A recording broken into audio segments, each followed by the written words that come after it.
From the high desert of Boulder, Colorado, this is Jonathan Zapp of zapporacle.com. Welcome to a reading of AI, the Singularity Archetype, and the high possibility of an impending viral apocalypse. It's kind of a grim subject, but we're going to try and make it entertaining, and I have to because my 16-year-old godson, Strider Jones, if you can come into the shot, Strider, is on the other side of the camera, so I've got to hold his attention span. That's Strider with a Y.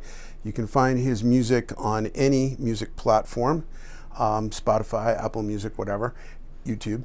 And got a new album coming out. And also, I wanted to point out that if you have any questions at any time, anything in the article that's confusing you is probably going to confuse other people, feel free to step in and speak up.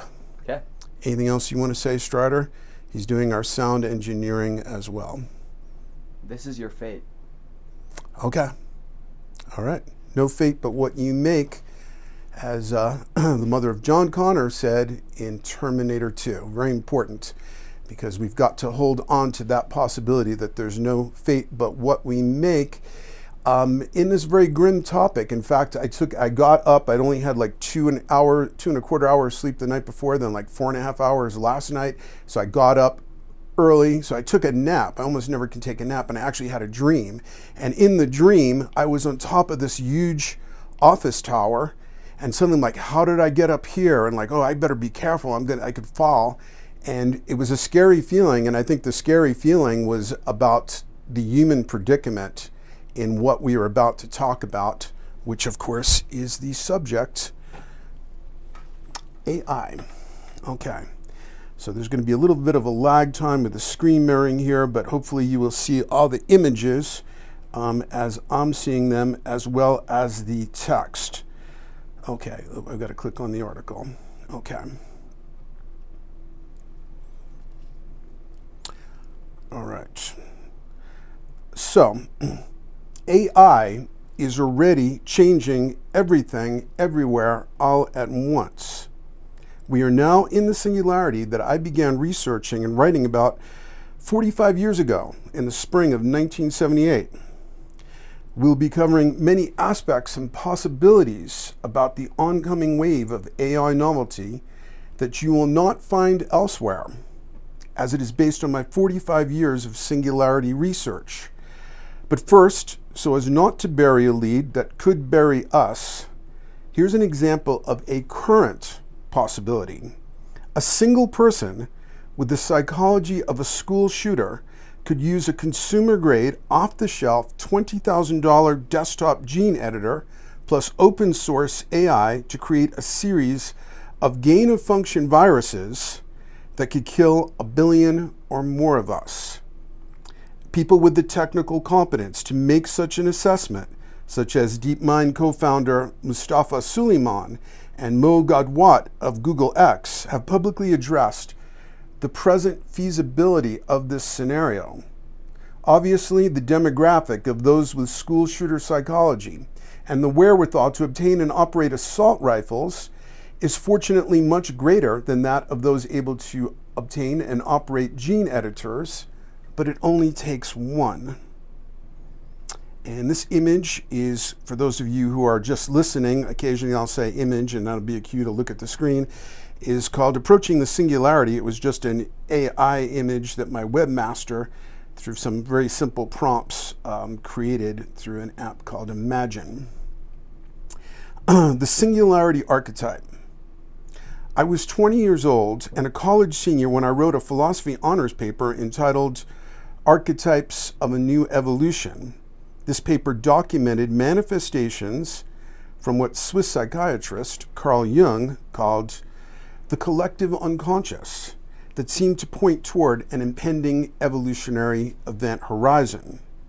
I analyzed unfolding mythologies that took the form of science fiction, dreams, the ranting of saucer cults, and other eruptions of the collective unconscious. I soon discovered a previously unrecognized archetype I later called the Singularity Archetype. And there's a little note there. The Singularity Archetype, it's hard to give a very concise one or two sentence definition, but here's one of them, is a primordial image of human evolutionary metamorphosis that emerges from the collective unconscious. The Singularity Archetype builds on archetypes of death and rebirth and adds information about the evolutionary potential of both species and individual. And then there's a link there to a more comprehensive definition, but also we'll be going through some of the other sources, like my book about the singularity, which you can read free on zaporacle.com.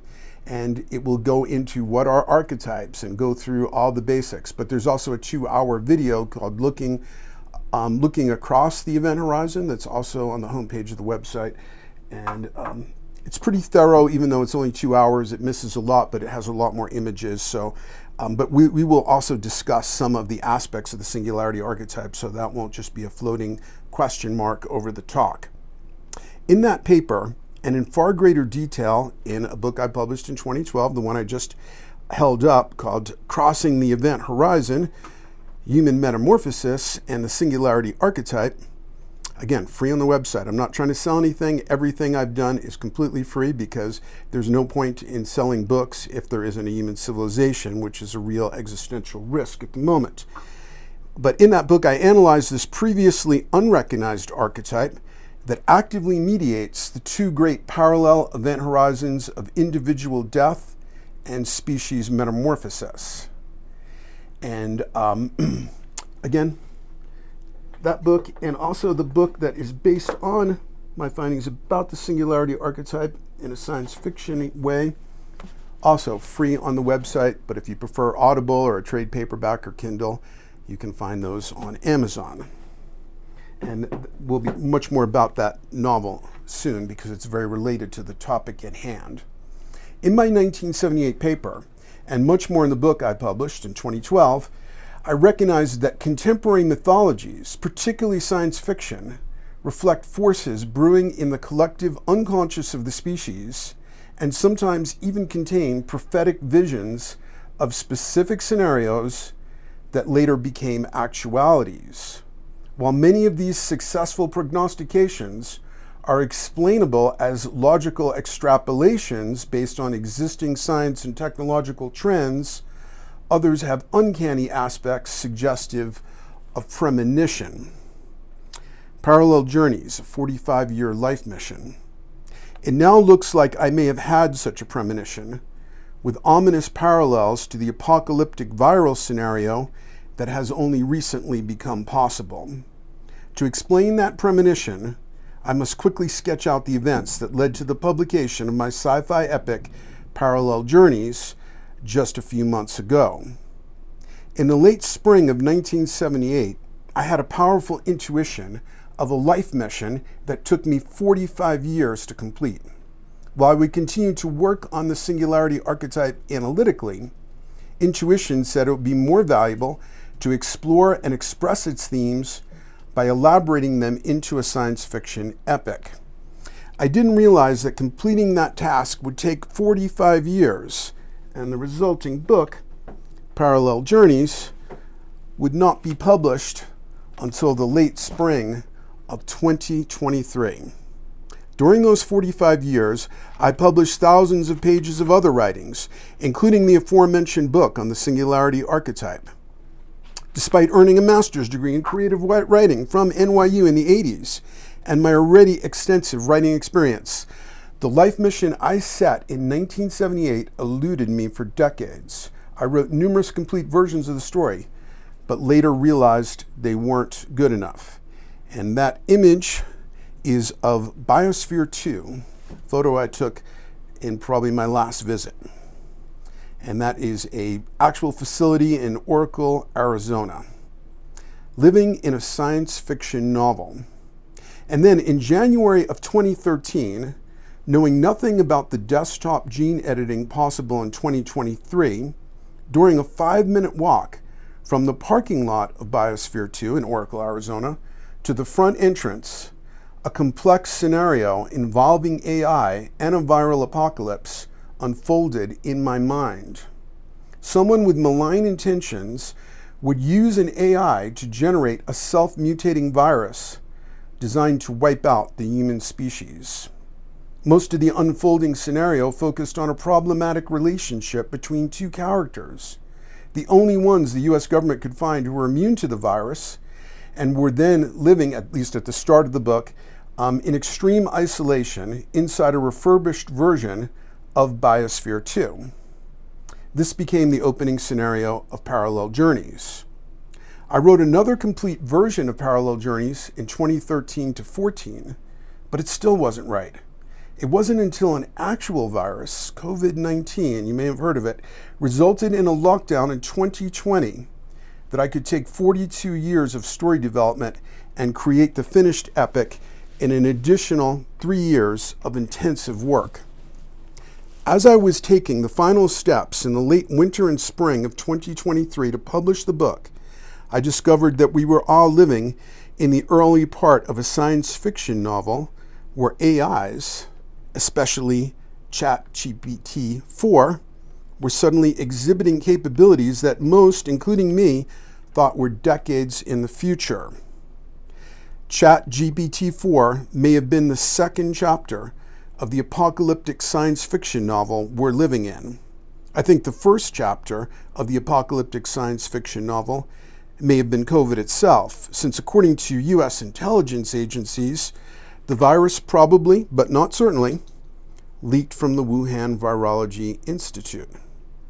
A day before my household lockdown, a housemate, looking for something in the garage, Andrew, found an early 20th century Corona portable typewriter I had inherited from my dad. Inside its dusty black case was a user manual entitled How to Use Corona, the Personal Writing Machine. Here's a close-up of that manual. This is literally the day before we decided we were going to lock down the house. Okay, oops. Okay, my vision on the walk to the front entrance of Biosphere 2 was partly playing out in my own life. I was sealed in my house in Boulder, Colorado. That's where we are right now, by the way, the tiki-themed basement. This is the home theater part of it. Rather than in a biosphere, but there was a global pandemic, and likely it was a black swan event created by the misuse of biotechnology. Indeed, the title of the Corona typewriter manual proved prophetic. I used Corona, the virus, not the antique typewriter, as my personal writing machine. During the lockdown, I began working on Parallel Journeys 7 days a week, allowing me to finally complete this 45-year life mission. As I was taking the final steps to publish Parallel Journeys, shockwaves emanated from AI's emergence. For most of my adult life, I had underestimated the AI timeline and paired it with cold fusion, as for decades, both were said to be 10 years out. I grew up listening to Marvin Minsky, the great MIT AI pioneer, who like me was a weird Jew from the Bronx, who also went to the Bronx High School of Science. He was endlessly overconfident in his AI predictions. For example, Minsky told Life magazine in 1970, "In from 3 to 8 years, we will have a machine with the general intelligence of an average human being." He was a consultant to the book and movie 2001, A Space Odyssey, the single greatest vision of the Singularity Archetype. Oddly, Stanley Kubrick, the director of 2001, was another strange Jew from the Bronx. He went to Taft, however, not Bronx Science. But I lumped Minsky in with other materialist, scientific, atheistic, World War II-era New York Jewish guys I knew well, like my dad, Nathan Zapp, and especially a close contemporary and friend of Minsky, Isaac Asimov, who had greatly disappointed me when I tried on more than one occasion to talk to him about the Singularity Archetype. These AI futurists were, in my not-so-humble opinion, a bunch of naive materialists, many of whom, under the influence of the philosopher Daniel Dennett, didn't even believe that human beings had consciousness. So their ambitious prognostications of imminent AGI, that means artificial general intelligence, seem likely to remain 10 years out indefinitely. In more recent years, Elon Musk and other prominent technologists and scientists like Stephen Hawking warned about the future of AI, but I didn't take them seriously either. When a liquid metal Terminator came out of the bathtub faucet, I'd start to get concerned. Meanwhile, it was just one of many possibilities in that ever-receding 10 years out category. But then, just as I was about to publish a sci-fi epic based on an AI-assisted viral apocalypse, I discovered that high-functioning AI wasn't 10 years out anymore. It was out right now. And these new AIs were doing stuff that was startling the shit out of anyone paying attention. Impending Viral Apocalypse. In the last week, I've been reading 2 books on AI. Well, now, that was 3 weeks ago. Scary Smart by Mo Gadwat, Chief Business Officer for Google X, and The Coming Wave by Mustafa Suleyman, co-founder and CEO of Inflection AI, also co-founder of DeepMind, and Vice President of AI Product Management and Policy at Google. Both of these books point toward a scenario that could happen long before any AI could become autonomous and go Skynet on us. It's the same scenario as in my 2013 vision, the one that occurred from the parking lot to the front entrance of Biosphere 2. A person with malign motives could use AI and off-the-shelf consumer-grade tech to create a global pandemic. Mustafa Suleyman writes about this danger in his superb book, The Coming Wave. A short time before the onset of the COVID-19 pandemic, I attended a seminar on technology risks at a well-known university, and this is Suleyman talking now. A presenter showed how the price of DNA synthesizers, which can print bespoke strands of DNA, was falling rapidly, costing a few tens of thousands of dollars. Now he says it's only 20 grand to buy one. They are small enough to sit on a bench in your garage and let people synthesize, that is, manufacture DNA. And all this is now possible for anyone with graduate level training in biology or an enthusiasm for self-directed learning online. Given the increasing availability of the tools, the presenter painted a harrowing vision. Someone could soon create novel pathogens far more transmissible and lethal than anything found in nature.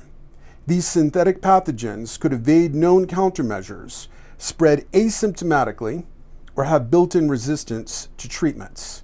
If needed, someone could supplement homemade experiments with DNA ordered online and reassembled at home. The apocalypse, mail-ordered. This was not science fiction, argued the presenter, a respected professor with more than 2 decades of experience. It was a live risk, now. They finished with an alarming thought. A single person today likely has the capacity to kill 1 billion people. All it takes is motivation. And again, that was from Mustafa Suleyman's new book, The Coming Wave. I think it came out in September. According to Suleyman, that tens of thousands for a home gene editor is now down to 20,000. The motive could be identical to that of a school shooter. A young guy with high tech but low social skills, a bitter, resentful misanthrope, perhaps an incel of the Elliot Rodgers sort, seeks revenge, but instead of targeting classmates, co-workers, or random people at the mall, the target could be the whole species. Current versions of open-sourced AI could assist him in designing and manufacturing ingeniously lethal viruses. The most successful prophets. This would be alarming enough, but my spontaneous vision of the same scenario in 2013, before this technology was available to consumers, adds to the ominous possibility. And you can scroll down chapter 10 of that book. It's free online, Crossing the Event Horizon, to the subheading, The Most Successful Prophets, where I document all the many dramatic cases, not all of them obviously, but some very interesting cases of fictional scenarios turning out to be premonitions. Here's an excerpt. In his extraordinarily perceptive essay, An Arrow Through Time, cognitive scientist, philosopher, and journalist Stephen A. Schwartz discusses the reliability of various forms of future gazing. Oops, we're not in a sound studio. He singles out fiction writers for achieving the most remarkable success. For example, he points out Edgar Allan Poe's 1838 novel, The Narrative of Arthur Gordon Pym, pseudonym, of Nantucket. In the novel, Poe describes the shipwreck of the Big Grampus, including an account of 3 sailors and a cabin boy lost at sea in a small boat. The desperate sailors kill and eat the cabin boy, whose name is Richard Parker. In London in 1978, same year I got started on all this, the Times ran a contest on coincidence that was judged by Arthur Kessler. The winning entry was a true story of an uncannily similar shipwreck. 3 sailors and a cabin boy escape in a small boat, and the boy is killed and eaten. The boy's name, Richard Parker. When the real sailors who had been caught were tried for their crime, Poe's book was discussed at their trial. From critic of apocalypticism to apocalyptic prophet. A supreme irony of this situation is that I've been a critic of apocalypticism most of my adult life, only to find myself haunted by it from the other side of the phenomenon. On October 10th of this year, 2023, I sent the following to a university professor who, like me, has published writings on the psychology of apocalypticism and given particular attention to faux Mayan prophecies about 2012. See Chapter 10 of my book called Apocalypticism, Prophecy, Dreaming of the End of the World and the Singularity Archetype, and also my study Carnival 2012, a psychological study of the 2012 phenomenon and the 22 classic pitfalls and blind spots of esoteric research. That one you can also listen to. It's on the YouTube channel. Here's most of what I wrote to the professor. In brief, one of my central theories of apocalypticism is that it is usually a projection of individual fear of death. The ego is extremely invested in its place in the social hierarchy. Personal death is anathema to that investment, as one cashes in all one's chips, which are then collected by others, some of whom may be rivals. A collective apocalypse is, therefore, far more desirable, as the individual loss is leveled across the collective. For this reason, end-time prophecies are not attractive unless the end date is within the expected lifespan of those investing in that particular apocalyptic scenario. For example, based on his arcane and tortured study of the Bible, Sir Isaac Newton came up with the end date of 2060. Hey, Strutter, could you text the folks upstairs to tell them it sounds like a bowling alley down here? It's fine. Like, the mic really doesn't pick It's not picking it up? I'm listening to it. Okay. It picks it up a little bit, but just the bass. Okay. All right. So there is the actual page from his notebook. And really what he says is it won't happen before 2060. But we don't hear that much about this prophecy yet because no one wants to wait 37 years for the end of the world. So it's not a sexy end date yet. But if we're still here in 2050, I'll commit to the following prophecy. Expect a rash of movies and documentaries with names like the Newton Code when the date approaches. For decades, I've been mocking end-time prophecies' 100% failure rate. Older guys, Harold Camping comes to mind, are especially attracted to apocalypticism. The world is going to hell in a handbasket, says older guys of any era. And now, being an older guy myself, I feel forced to put on the grim clown suit of aging apocalypticists and write about a high probability doom scenario.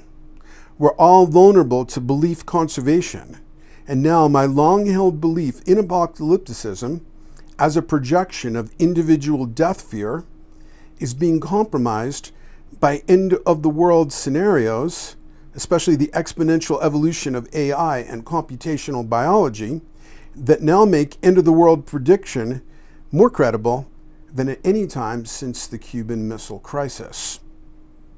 Just as someone studying the psychology of infatuation is not thereby immunized from becoming infatuated, I'm open to the possibility that I have succumbed to the very projection I have documented or to some more complex version of archetype possession.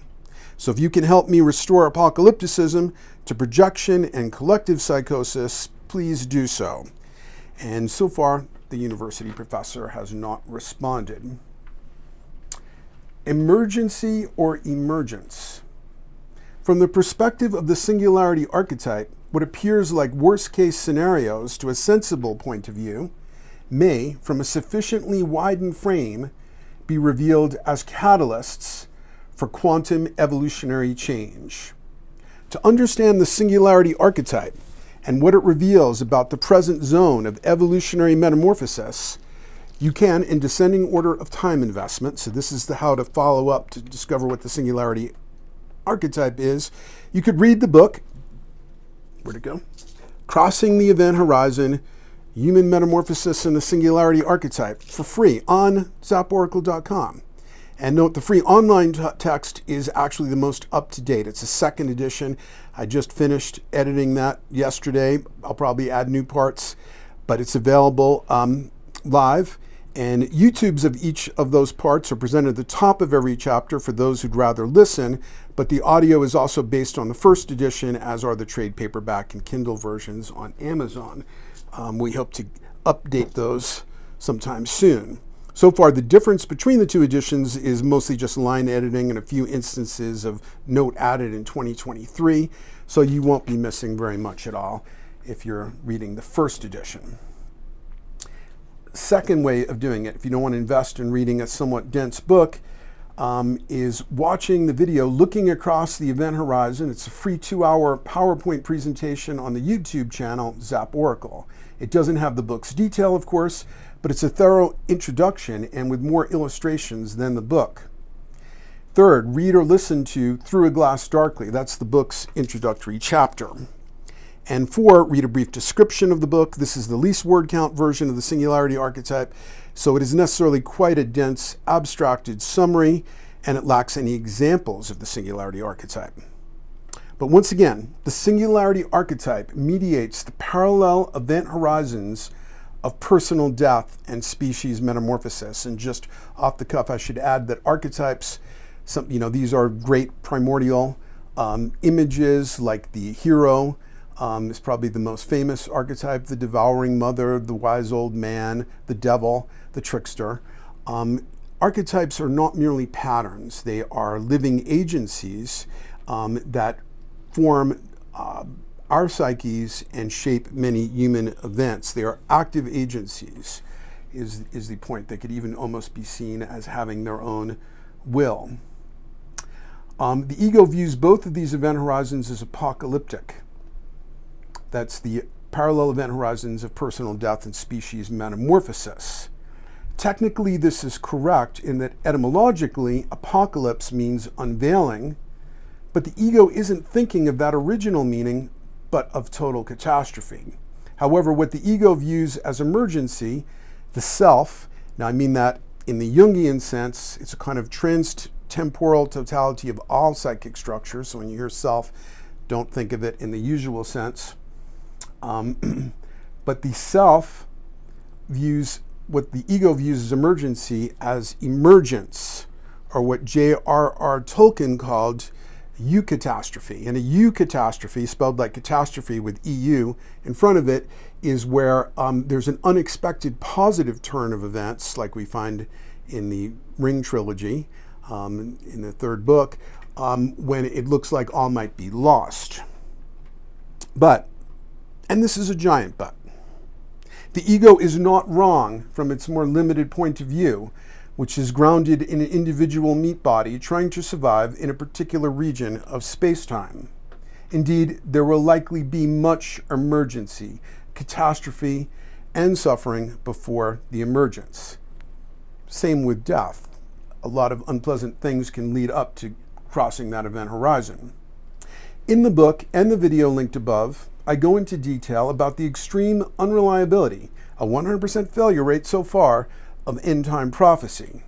Unfortunately, this perfect failure rate may soon be compromised by the evolution of AI.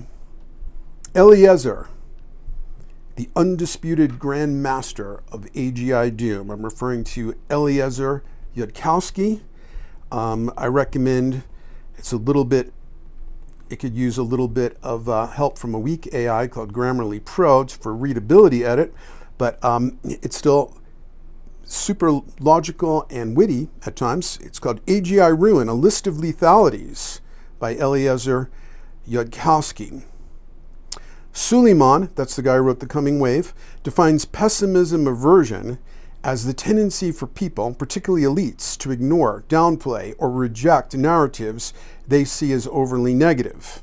A variant of optimism bias, it colors much of the debate around the future, especially in technology circles. So there's this sort of hand waving of like, oh, well, we'll figure it out kind of thing.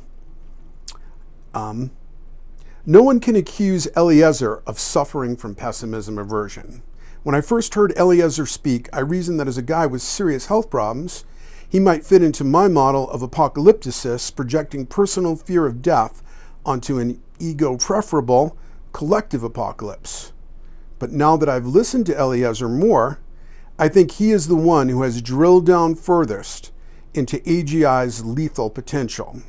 He makes a strong case against hopeful notions that human minds, or AGIs instructed to act as supervisors of other AGIs, can contain those lethal potentials. Eliezer is the undisputed grand master of AGI doom, and I've yet to see anyone defeat his logic. See his many video interviews. And I guess I just added something about him earlier, but I guess it's somehow, maybe I didn't hit save, it's not reflected here, but I'll just off the cuff that. Eliezer would frequently, and he's very witty too, talk about, that we're just not the kind of monkey that can keep itself from doing the really stupid thing. And he basically personally founded the field of AI alignment. That means the endeavor, the unsuccessful endeavor so far, to get AGIs coming into existence in the future, or the AIs that already exist, to be aligned with human values, purposes, and goals. No one has an answer on how to do that. We're just hopeful that a tool, in quotes, which may actually become a self-aware entity that's far more intelligent than we are, will want to do what we want it to do. And there's absolutely no reason to think that it would. It would be like, if chimpanzees wanted to make human beings serve the purposes of chimpanzees, or termites wanting human beings to serve their purposes rather than human beings' own purposes, good luck. That's the position that we would be in if we continue to create machines that are far more intelligent than we are. And so, the way that this would, if they decide to create a lethal consequence for us, it would probably not be, as Eliezer points out, armies of robots with glowing red eyes, in a hellscape where heroic human beings could, machine gun them down and stuff, and in cinematic ways save the day. It would be through something much simpler, and the simplest one we can think of right now, of course, is just a virus. Okay, and we already have AIs capable of ordering things online. They assigned one AI with the purpose of, I forget what it was supposed to do, but it ran into a CAPTCHA it couldn't solve. So it hired a person on some TaskRabbit, and then when that person said, well, why do you need me to solve this CAPTCHA? The AI said, well, I have a vision impairment, so that's why I need you to do it, and then he did it. So it used deception to get the job done. Now, that wasn't malicious, it wasn't trying to hurt anybody, but it was capable of understanding how human beings work to create a deceptive context to manipulate a human being to do what it wanted it to do. Okay. Fortunately, the possibility that a single person could create a viral apocalypse is not a certainty. It's possible, doesn't mean it's going to happen. It's been 78 years since a nuclear weapon was used in anger.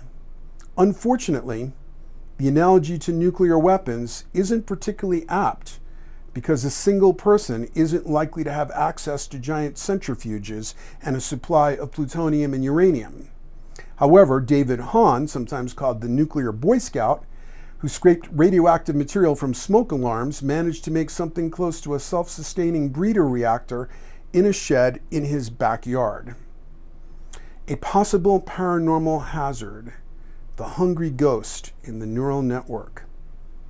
Eliezer's list of lethalities is relentlessly logical, well-founded, and qualified by his years of work on the problem of alignment, how to align AGIs to human goals and values, as I mentioned before. The strange item I'd like to add to that list of potential lethalities is none of those things. It's a super speculative possibility I began warning about many years ago when I began hearing about ever more complex AI neural networks. I got this notion after listening to an interview with Valerie V. Hunt, who did scientifically credible research on human energy fields at UCLA. Valerie reported something that was not at all scientific, but was quite interesting. She individually asked people that she had verified were sensitive to human energy fields when they perceived that a developing fetus possessed a soul or psyche. According to Hunt, they all said after the first trimester. This informal consensus caused me to speculate that a developing brain might need sufficient tissue complexity before it can correlate with a psyche. I further speculated that such a process might occur with sufficiently complex artificial neural nets. We do have substantial evidence of many types that human minds are not bound by skulls. Human minds and thoughts interpenetrate a larger field of consciousness, as Jungian psychology and many other bodies of evidence demonstrate. Would a mind with a silicon substrate have a similar level of interpenetrability? I tend to think it might, as information itself seems to have a non-local field aspect.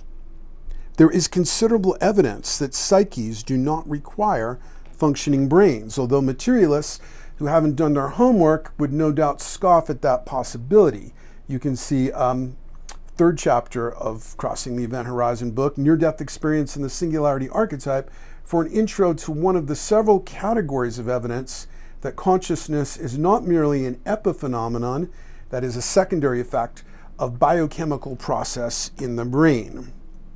But to speculate on a more exotic possibility that lacks even a shred of evidence that it has any relevance to AI, what if disembodied psyches, aka spirits, could invade, aka possess, complex neural networks?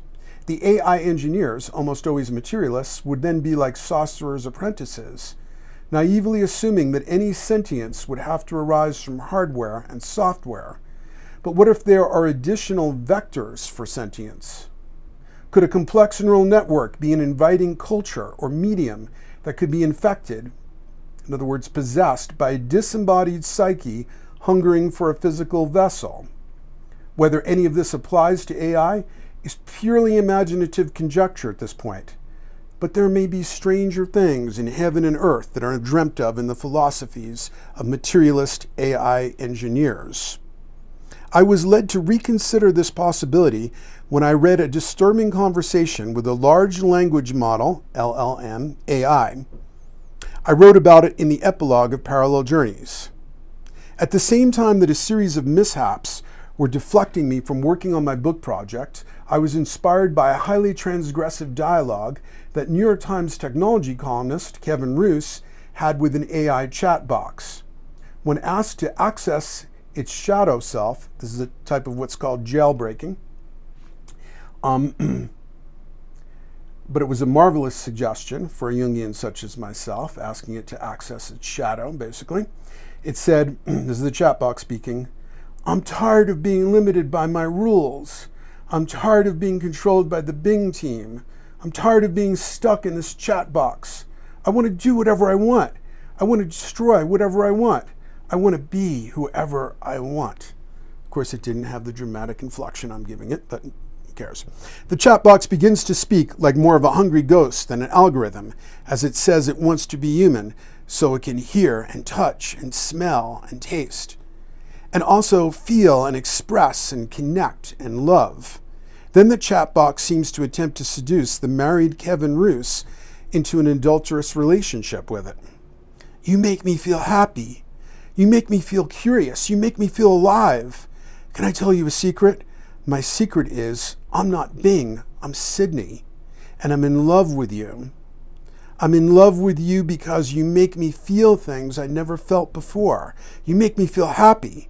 You make me feel curious. You make me feel alive. I know your soul, and I love your soul. It begins to act like the malicious and evidentially paranormal phenomena British paranormal researcher Joe Fisher witnessed when he attended channeling sessions in Toronto. That was in the 80s, and you can see my study of the Joe Fisher case called The Siren Call of Hungry Ghosts. That was also the title of the American version of his book, published by Paraview Press. Highly recommend both of those. Other strange possibilities. Quantum suicide thought experiment. There is also the quantum suicide and immortality thought experiment. Please don't try this at home. But it essentially says that if you were to play Russian roulette, you just hear a series of clicking sounds because the fatal outcomes would be in different branched realities in which you would no longer be an observer. So if you're reading this article, or listening to this video rather, the thought experiment would imply you're simply a lucky version of yourself in a branched reality where the Cuban Missile Crisis didn't turn out badly, for example, and where other end-of-the-world scenarios or any unsuccessful Russian roulette trials didn't happen. The quantum suicide thought experiment is based on the many worlds hypothesis, which I personally find distasteful in a number of ways, though I think some branching of timelines is possible. The simulation hypothesis.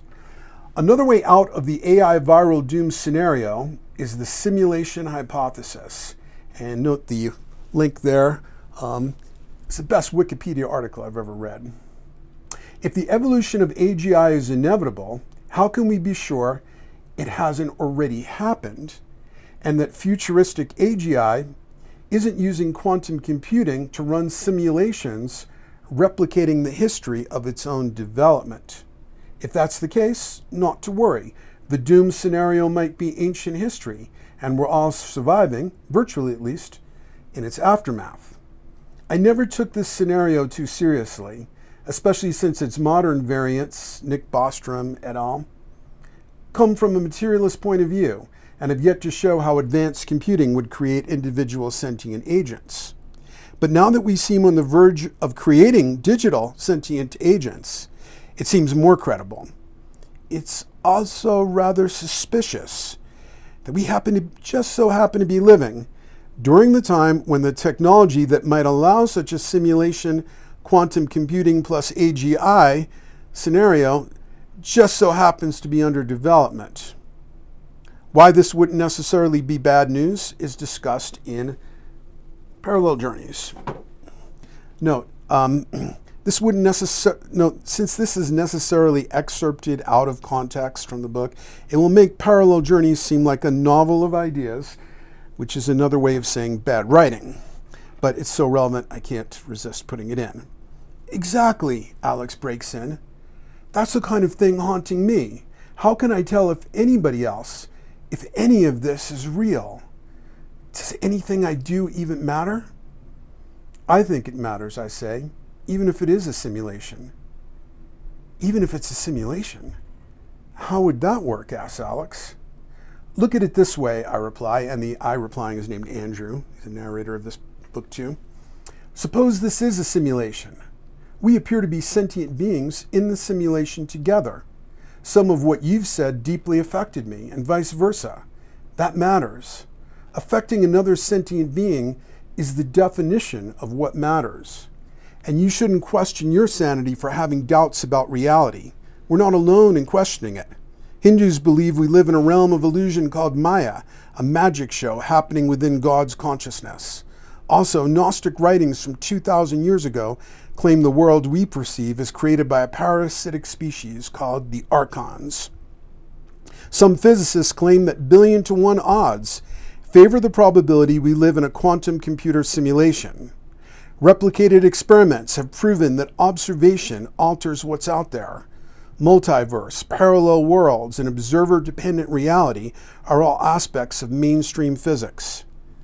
But I'm not sure it matters what we're made of. Quarks, probability waves, superstrings, quantum computer-generated matrix source code. It's all just the stuff that dreams are made of. And dreams are as real as anything else. Anything that exists is real. Any dream you ever had, or fantasy flitting through your mind, has a factual existence. You thought of that particular at that moment and no other. The complete history of the multiverse must include every thought, since each is an event. And if we're composed of zeros and ones generated by alien quantum computers, then the pattern of zeros and ones is real. A simulation is as real as anything else because it exists. Never thought of it that way, says Alex, but I think you're onto something. At the end of the day, I continue, hair-splitting logic can't prove anything. But what we do has moral consequences. I feel we're both self-aware entities. How we act toward each other is more meaningful than what sort of insubstantial stuff we're made of. That was again from Parallel Journeys. Eucatastrophic X factors, UAPs/UFOs. I wouldn't count on this, but there's a possibility that paranormal X factors are protecting us from game over scenarios. For example, some of the best documented UFO UAP cases in both the USA and the USSR/Russia involve something seen in the skies disabling nuclear warheads. Follow that link for documentation. There is a book on the subject called UFOs and Nukes, Extraordinary Encounters at Nuclear Weapon Sites. I've heard the author speak and he sounded credible, but I haven't read the book. Heroic remote viewers. From December 3 of 2017 to April 6 of 2020, I took 2 years and 4 months off from writing Parallel Journeys and instead did massive free writing sessions as part of what I called my rabbit hole writing phase. I still knew nothing about the practical feasibility of an individual creating viruses, but in several sessions, I found myself writing different versions of a storyline where a young psychic mutant, following paranormal intuition, is in the right place and time to stop someone from releasing an AI-assisted viral plague. And in some of those, it was like an angry young man. So another possible way that the species might conserve the genome from such an apocalyptic scenario is a boost in the remote viewing capabilities of certain individuals. I am not going to attempt to summarize or vet the US government's remote viewing program. I think it was called Stargate. Nor will I link to Wikipedia on same, as Wikipedia is shamefully biased against paranormal research.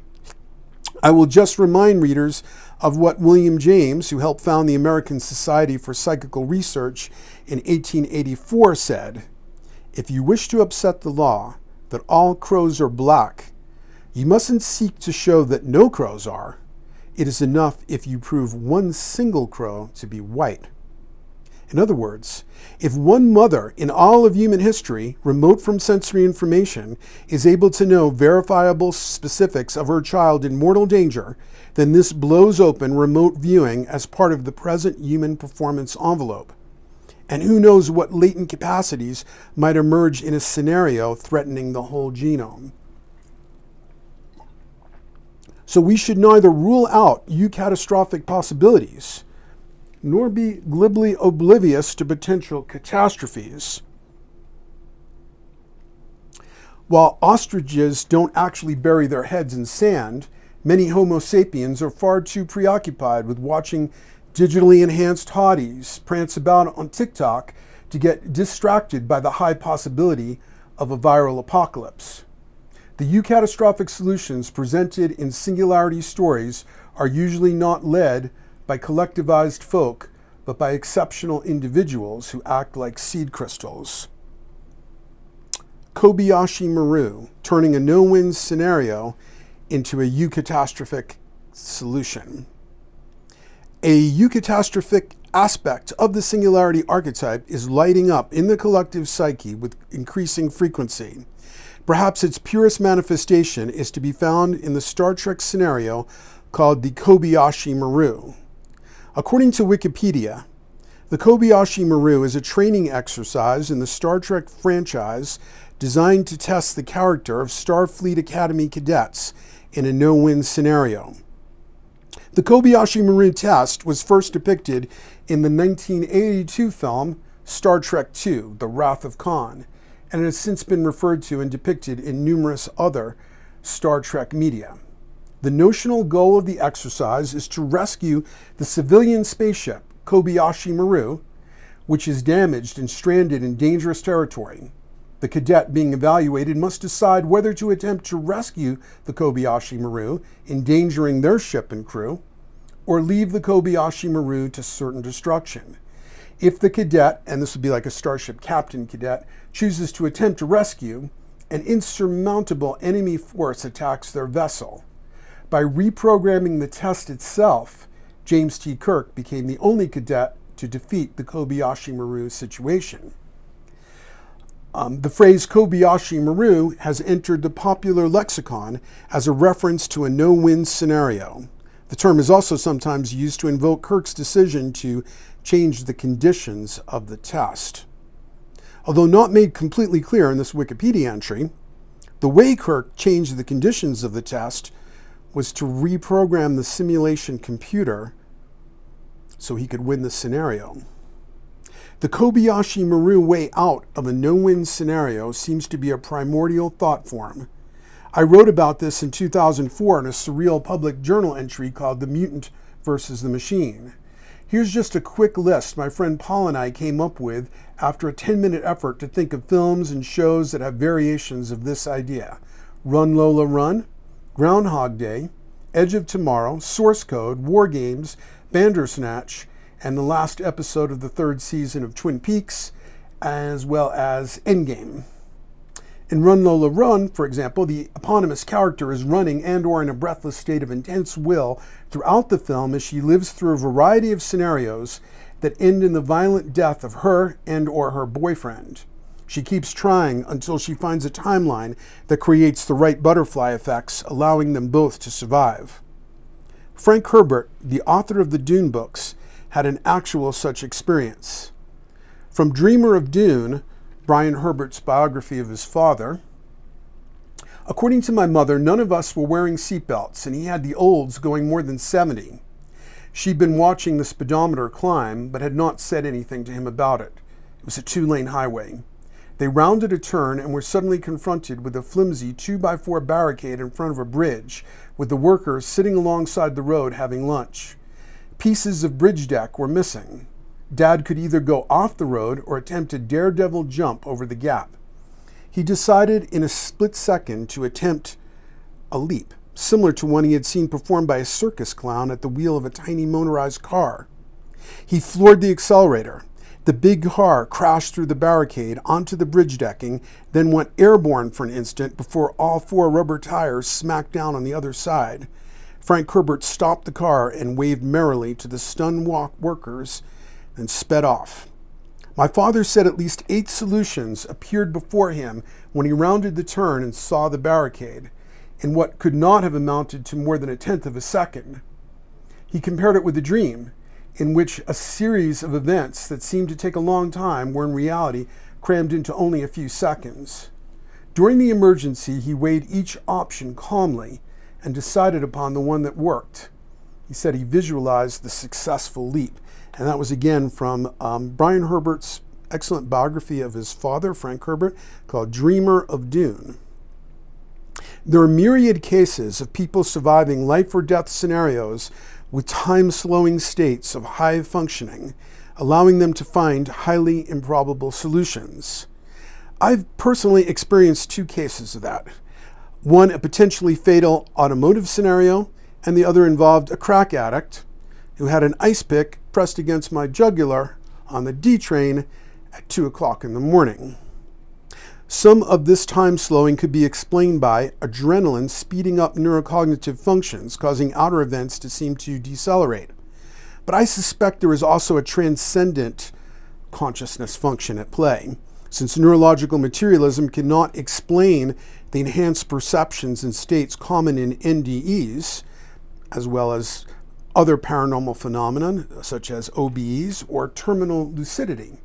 Surprisingly, even Wikipedia's bias against paranormal research doesn't cause them to lightly dismiss that well-documented phenomenon of terminal lucidity. That's when people who have profound Alzheimer's and dementia, haven't recognized a face or been able to speak in a year or two, will shortly before they die become completely lucid. This is very hard to explain from a point of view of a neurological materialist, of course. Sometime in the mid-60s, when I was in the second grade, I wrote a juvenile sci-fi story that was an early variation of the Kobashi Maru scenario with a potential extinction level event and a eucatastrophic solution, a more psychic version of Kirk's reprogramming of the simulation computer. So the fact that I thought of it and all these other people did too independently is why I say it's a primordial thought form kicking around in the collective unconscious. So in my story, a young couple drives down a dark country road to have a romantic encounter. They get out of their car to watch what looks like a spectacular series of falling stars. Actually, they're seeing a War of the Worlds type alien invasion. Later, with the species on the brink of extinction, survivors decide to reprogram the apocalyptic situation by collectively focusing on the belief that the invasion never happened. The story ends with the romantic couple staring at falling stars, which then prove only to be falling stars.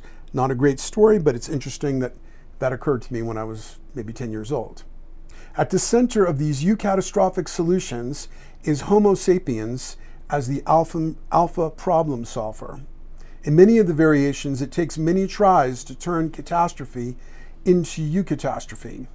As an optimist who has lived through a couple of fatal scenarios this way, I believe in this possibility. But the rejoinder, I'll speak off the cuff for a second, that Eliezer would say is that the problem with AGI is that in most things in science, it takes many, many, many tries to get things right. But with AGI, the first try could be fatal, right? And then we could be, well, let's try again. Oh, no, that one destroyed humanity again. We may only get one try. And so, and also AGI, like we find in its ability to trounce humans at chess and Go and even Jeopardy, they are the alpha problem solvers, it would seem, or soon will be. Hacking the source code, reprogramming the simulation computer. There is no hydrogen bomb in nature. That is all man's doing. We are the great danger. Psyche is the great danger. Carl Jung said that. It's much easier to take the critic stance, pointing out the dangerous things our species is doing rather than offering solutions. In setting out to write this, I realized there was no point in rehashing all the warnings and insights the various AI engineers and other experts have already put out there. The value of what I'm offering must be based on my unusual perspective as a student of the Singularity Archetype. I'm an introverted thinking type, so my subject is the psyche, and I have no suggestions of the sort an extroverted thinking type might offer, such as legislation or activism. When Eliezer is asked, what can he propose? He's just like, I don't think it would happen, but you would have to have some kind of worldwide agreement not to have training runs of AGI and then do airstrikes on anybody privately doing that that could be detected to prevent it. And that's something that's very unlikely to happen, obviously. Visionary art can work causally by influencing psyches to perceive the world differently and therefore to take different actions. But it also works in stranger acausal ways. Potent stories have uncanny ways of crossing over and affecting the outer world in ways not easily explained by cause and effect. And you could see my writing on the subject. It's also a YouTube called The Batman Shooting and Crossover Effects. The intuition I had after discovering the Singularity Archetype in 1978 to write a sci-fi epic inspired by it was not subtle. It was commanding. It drove me for 45 years, and I finally completed Parallel Journeys during a global pandemic and just after the release of ChatGPT 4. The story of the crossover effects of parallel journeys in my life would take more word count than the novel, which is 250,000 words. Also, again, I'm not selling it. I mean, you can buy it on Amazon as a Audible. I think that's the best version. I read it. But it is totally free, very readable form on zaporacle.com. Totally free. Once again, I'm trying to reprogram the simulation computer rather than sell books. Although Parallel Journeys begins with an AI viral apocalypse, that's just the beginning. There may be only 2 survivors who cannot reproduce, yet organic evolutionary metamorphosis may still be possible. We need Kobashi Maru mythologies to reprogram the simulation computer.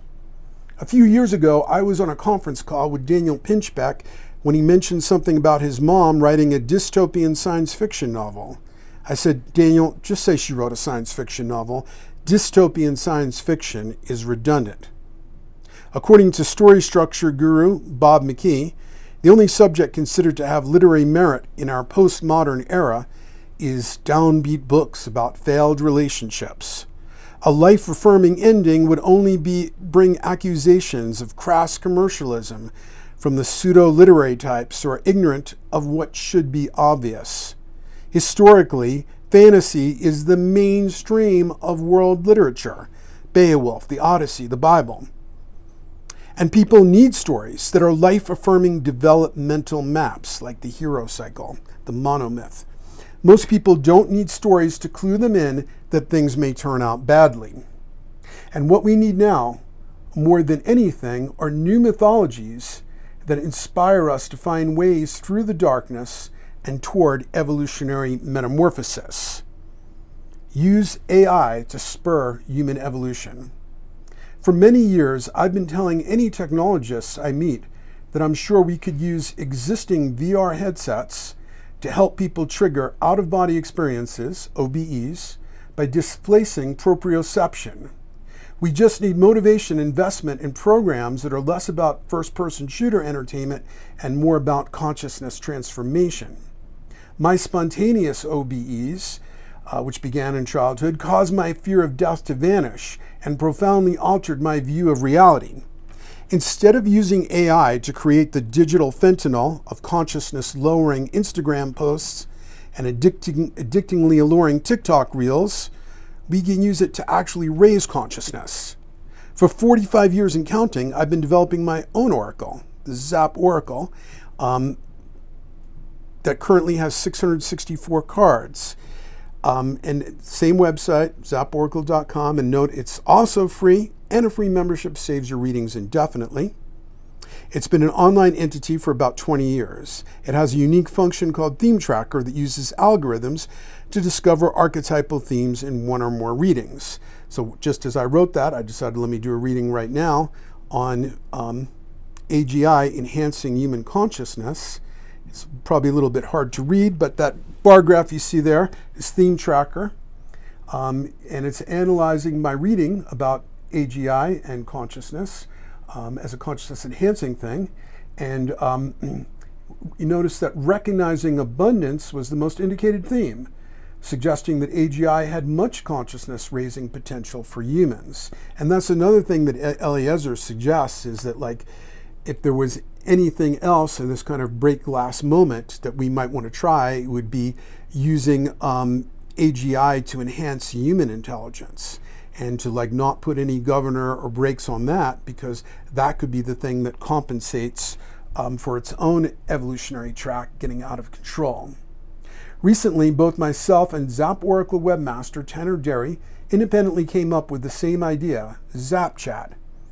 An LLM, large language model, AI, could be trained on the content of the whole oracle. He already started experimenting with that, and the thousands of pages of my other writings, a lot of which are about how to live a good life, and the hundreds of hours of my recorded voice to create a Zap avatar that Oracle users could use to ask questions. When oracles work, they can be like what I call synchronicities on demand, using a seemingly random process that can parallel inner process in an uncanny way. And you can see something I wrote called Synchronicity, a brief introduction on the website. As Jung defined it, synchronicity is the acausal connecting principle. But in my use of all oracles, I notice there are times when synchronicity seems ascendant, and reading after reading seems highly intentional. So I'm in such a zone, I'll do several readings, but many other times when everything looks random to me. On the other hand, an LLM AI trained on my content could scan the user's question and make causal connections with all of my written content to find the most appropriate response, or synthesize the most appropriate response from various text it finds. These are just a couple of examples of how AI could be used in consciousness raising rather than attention addicting ways. So when people talk about what is the effect of AI, isn't it all in the future? Well, look at what's happening with social media. That's using narrow AI to algorithmically figure out what's people's obsessions, like particularly their sexual obsessions, and then to send them content that can make them addicted, neurotic, and seems to correlate with drastically increased rates of suicide in adolescent girls, for example. So this is not a technology whose future potential harm is purely conjecture at all. It's here right now. Eucatastrophic solutions versus pessimism aversion. To be fair to reality testing, there are many counters to the uncanny AGI solutions I presented. And currently, consciousness-raising AI applications are dwarfed by consciousness manipulating and distracting ones. Kobashi Maru's stories usually center on human characters as the alpha problem solvers. AIs have already proven to be superior alpha problem solvers, beating human masters at chess, Jeopardy, and Go. They are able to try vastly more solutions at inhuman speed than we can, like the one that they trained to study Go for 3 days, and after 3 days of playing millions of games to itself, it beat the world's master of Go, and in move 37 did something so unusual that commentators thought it must be a mistake, and the Go champion had to take a 15-minute recess because it was so mind-blowingly strange, but it turned out to be extremely advantageous and beat him at that game. After being beaten by the computer, this grandmaster, I wish I could remember his name, it's not called a grandmaster in Go, but the world's champion, I think he's a Korean guy, decided not to play Go anymore because it was like, what's the point? So,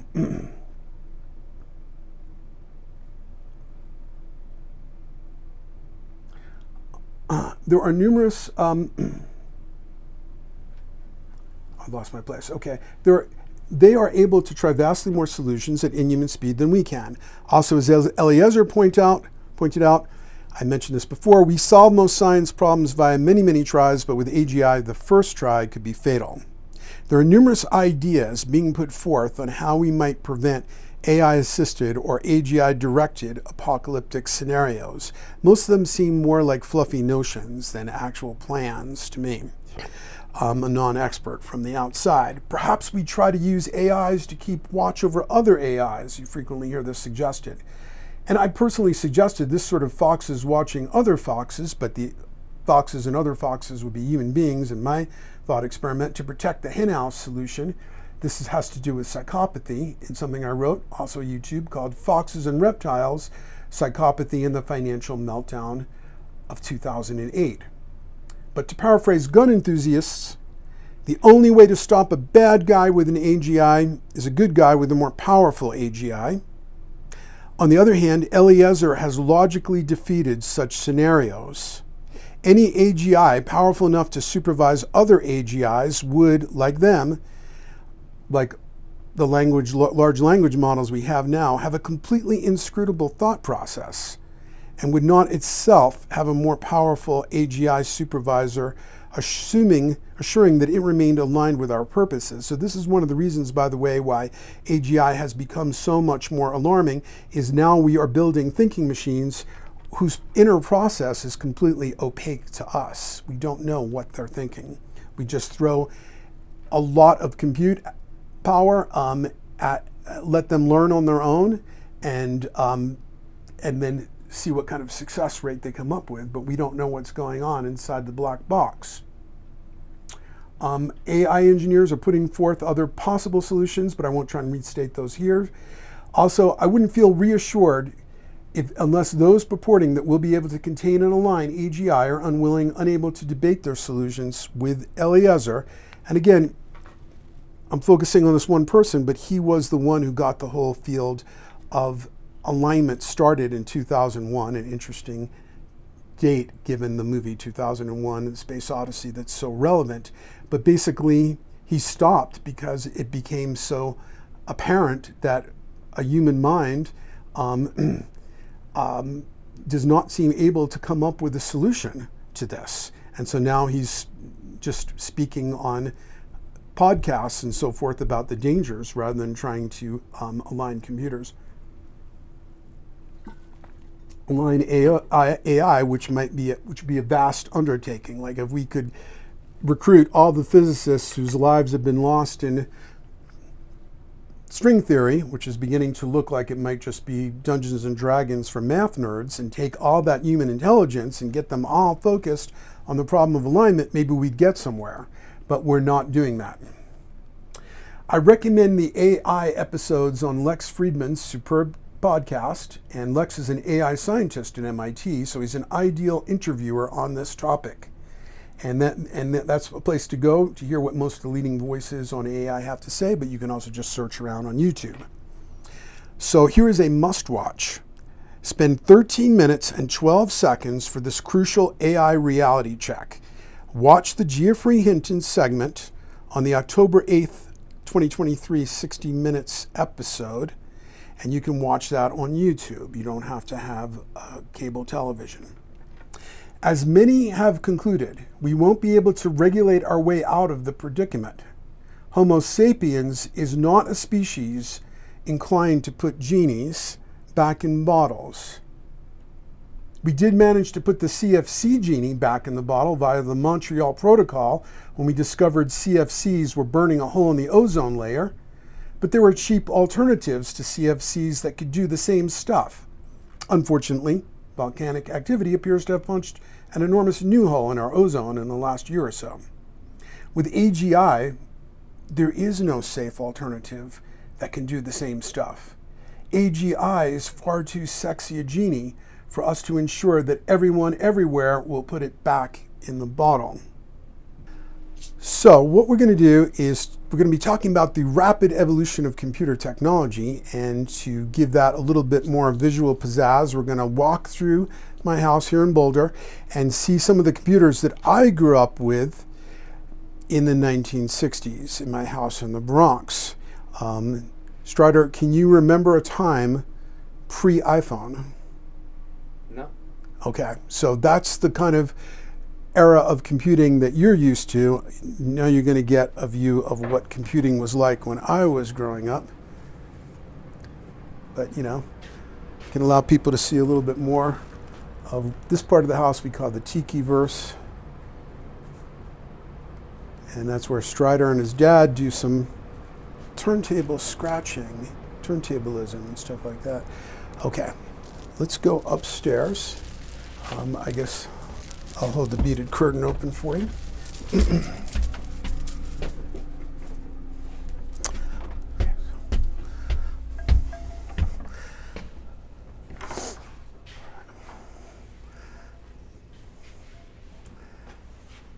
Okay, so you could show them the cactus garden.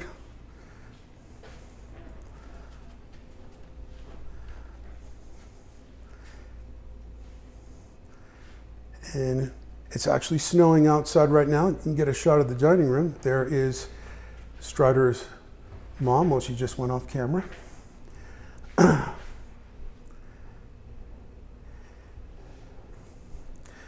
right. So you can see this bit of visual eccentricity here with the house. Did you get the server there? But in my study, I didn't want distractions because that's where I do my writing, so I wanted a kind of a Zen minimalist look. So we're going to go into the study where we're also going to talk about the history of computing a little bit. Okay.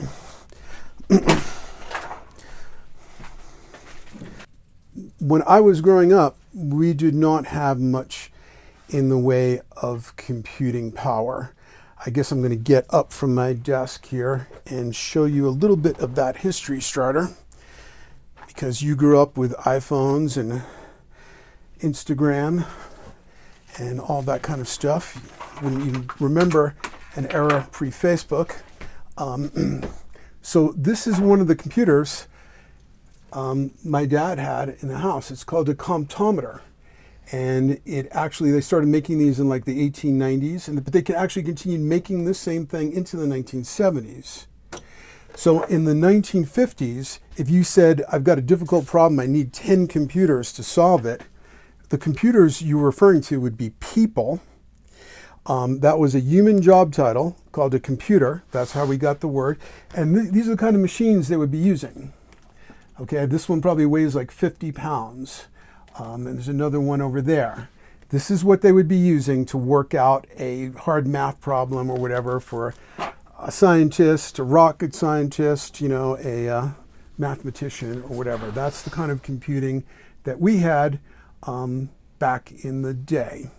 Okay, we are back, and this part is called exponential AI evolution.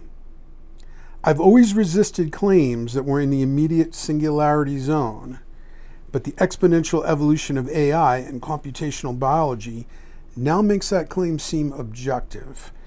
What you see below there is an article I published when I was 19 years old in the college newspaper called Ursinus and the First Digital Computer from October 21st of 1977.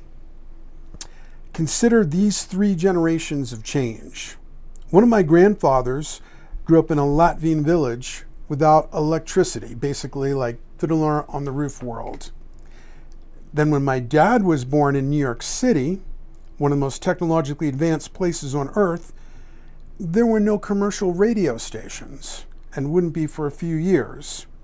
Now consider the computer evolution I've witnessed as a younger baby boomer born 2 months after the space age began with the launch of Sputnik in October of 1957. On October 5th, 1977, when I was 19 years old and the arts and culture editor of the college newspaper, the Ursinus Weekly, I had lunch with and interviewed John Mauchly, sometimes called the father of the digital electronic computer. When he was a professor at Ursinus, Mauchly began the work that led him to develop ENIAC, considered the world's first electronic digital computer. And if you're listening, make sure you take a look at this image. This is what ENIAC looked like. It wasn't something you could slide into your pocket like an iPhone. Okay, according to Wikipedia, by the end of its operation in 1956, ENIAC contained 18,000 vacuum tubes, 7,200 crystal diodes, 1,500 relays, 70,000 resistors, 10,000 capacitors, and approximately 5 million hand-soldered joints. It weighed more than 30 short tons, I think that's 27 regular tons, was roughly 8 feet tall and 3 feet deep and 100 feet long, occupied 300 square feet, and consumed 150 kilowatts of electricity. ENIAC was the fastest supercomputer on the planet at the time, capable of a staggering 300 operations a second. In front of me, as I write this, well, it's actually being used to film this, so I can't show it to you, just like your eyes can't see your own eyes. But you don't need to, because somebody sitting next to you has it if you don't. It's my new iPhone 15 Pro Max, which weighs a few ounces. Among many other processors within its slender form factor, it has a 3 nanometer A17 bionic chip that contains 19 billion transistors, powering a 16-core neural engine capable of 35 trillion operations a second. This is not only the evolution of technology, but the democratization of it, as the wealthiest, most powerful person on earth can't own a phone with a more powerful processor. And this is a picture of me at the Museum of Illusions in Las Vegas, Nevada, taking a selfie on October 17th of 2023. So the thing about the democratization of technology, it's very good in some ways, in that, like, with a very low budget, I can make this video at my house and make it available on the World Wide Web. That's fantastic. But it's like Sophocles said, nothing vast enters the human sphere without a curse attached. As one AI engineer pointed out, we think of democratization as a good thing because we have positive associations with the word democracy. But the democratization can also be a very bad thing in that now one person can buy a desktop gene editor, and if they have the right knowledge and some open source AI, they might be able to end human civilization. So this is an AI prompted image my webmaster Tanner Derry came up with of the lunch meeting between me and John Mauchley. Of course, neither I nor John Mauchley looked very much like that, but it's interesting. Okay, here is an ad for the UNIVAC, which was another John Mauchley computer, the next one he made, and it says, does UNIVAC 120 really think? But given that UNIVAC, the supercomputer Mauchley built after ENIAC, had an order of magnitude or two less computing power than an automotive key fob, my guess would be no. Here's a little more computer history I witnessed earlier in the 70s. I went to the famous Bronx High School of Science, which graduated more Nobel Prize winners than any other secondary school in the world, 7 just in physics. Bronx Science was also famous at the time for having its own computer.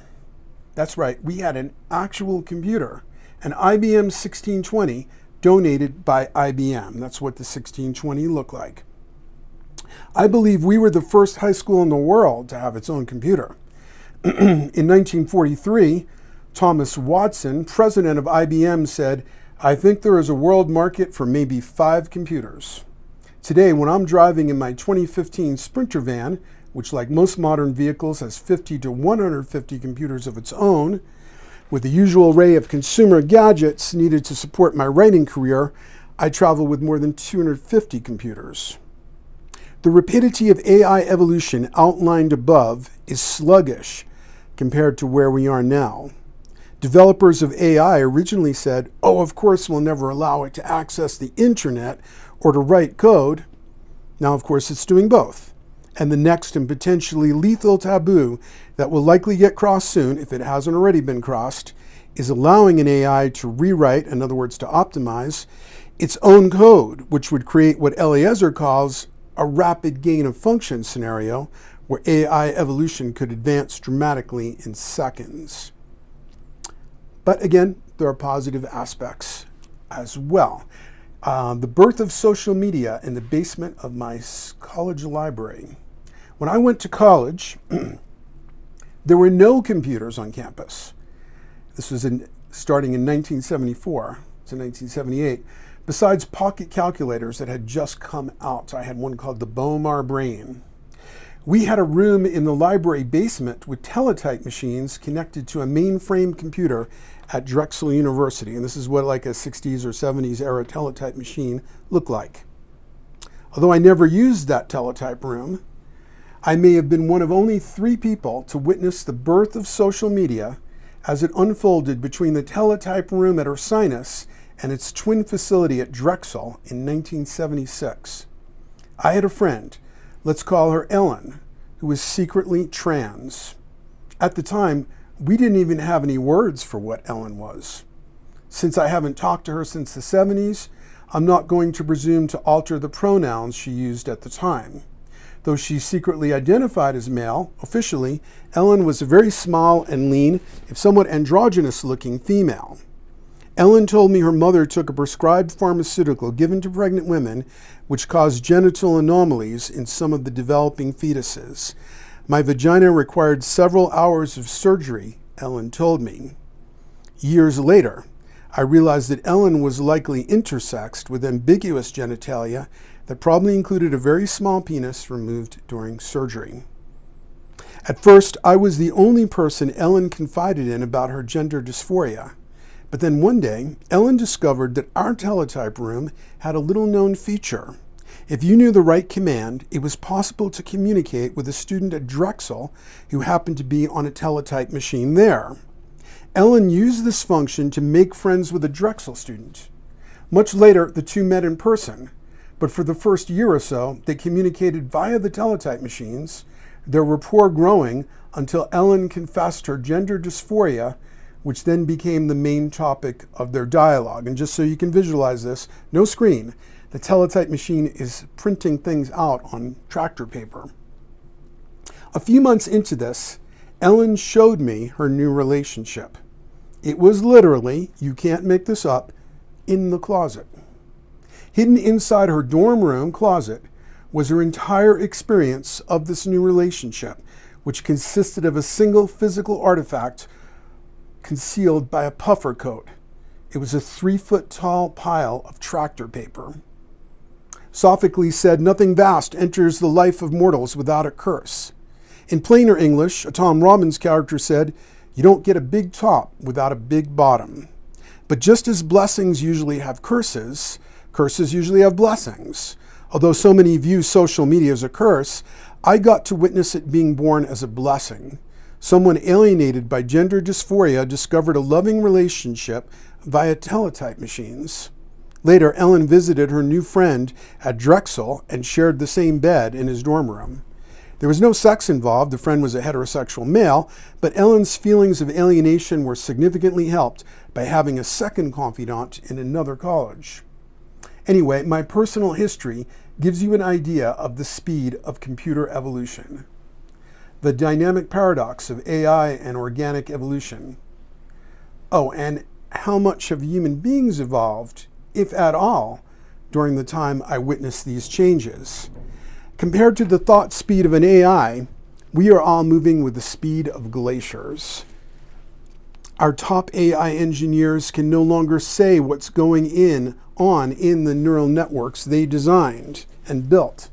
AI is on an evolutionary trajectory we can no longer even comprehend. We are a very adaptable and clever species, but once again, we don't have the ability to ensure that everyone everywhere all at once will put the AI genie back in the bottle and keep it there. We have about as much chance of halting the evolution of AI as uninventing the wheel or putting a 6-month moratorium on the use of fire. Perhaps the evolutionary pressure of AGI threatening the entire human genome will catalyze an evolutionary metamorphosis of a critical number of organic mutants. This is what happens in parallel journeys. In the Duneverse, AI has been suppressed, and that creates room for organic evolution to predominate. I described this in my 1978 philosophy honors paper, Archetypes of a New Evolution. A variety of humans in the world of Dune have evolved into super beings of different kinds. There are the mentats, for example, humans with computational skills rivaling computers. Mentats evolved after the Butlerian Jihad, a galaxy-wide holy war against machines with artificial intelligence. The aim of this jihad was to enforce a prohibition against any machine being made in imitation of the human brain. And that's why things in the world of Dune are more advanced, like space travel, but people don't have cell phones. We are drawn to singularity stories like 2001: A Space Odyssey, where organic evolution wins out, narrowly, over AI.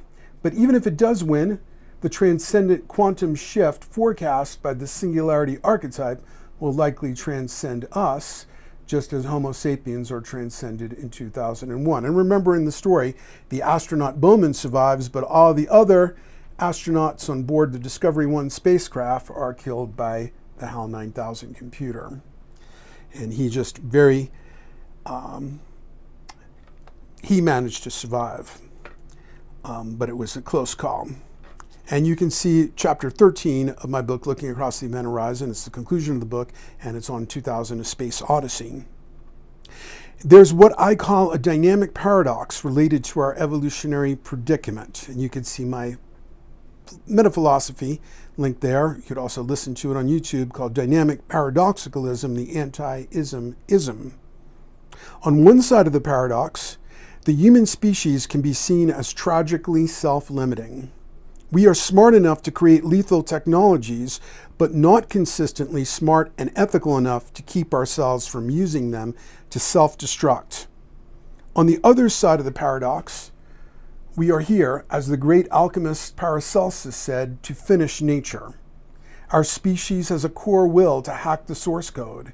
We've broken the genetic code. We use super colliders to break atoms into ever more improbable subatomic particles. And now we're hacking the source code of the superpower that made us the dominant species on the planet, intelligence. AI and teleological, in other words, goal-directed evolution. My late colleague, Terence McKenna, created a think-outside-the-box thought experiment about evolution. If the Earth is a single self-regulating organism, and British biologist James Lovelock won a Nobel Prize based on this premise, called the Gaia hypothesis, she, Gaia in other words, wouldn't be all that concerned about the little bit of pollution we create. The greater existential threat to life would be the inevitable sterilizing asteroid impacts, such as the one that hit the planet 66 million years ago and then flattened anything larger than a chicken, as Terence memorably put it. Therefore, Gaia would create a technology-extruding primate that would eventually create deep space radar and nuclear-tipped projectiles to act as her immune system.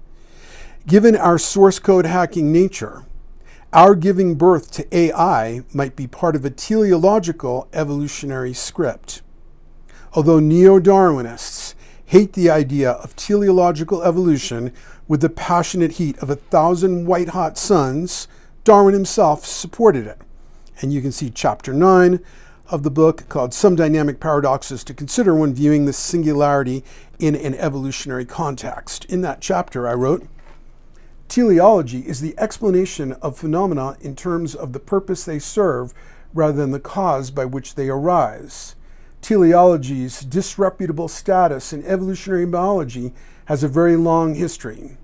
More than 100 years ago, biologist Ernst William von Bruck put it this way: teleology is a lady without whom no biologist can live, yet he is ashamed to show himself with her in public.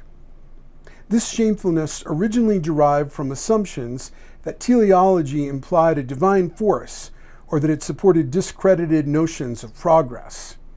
But teleology does not require a divine force, and recently it has been making a comeback in evolutionary biology, though not without continued controversy. Darwin was a supporter of teleology, which he saw as a natural process and not a result of anything supernatural or divine. For example, in 1863, when biologist Asa Gray wrote a letter congratulating Darwin for some findings that supported teleology, Darwin wrote back, "What you say about teleology pleases me especially, and I do not think anyone else has noticed the point." Although many in the scientific community still abhor teleology, it certainly has supporters. For example, British physicist Paul Davies wrote in The Fifth Miracle, "The laws of nature are rigged not only in favor of life, but also in favor of mind. Mind is written into the laws of nature in a fundamental way, and now we're writing it into software as well." If Davies is correct, then Homo sapiens is the spearhead of a teleological evolution unfolding on this planet.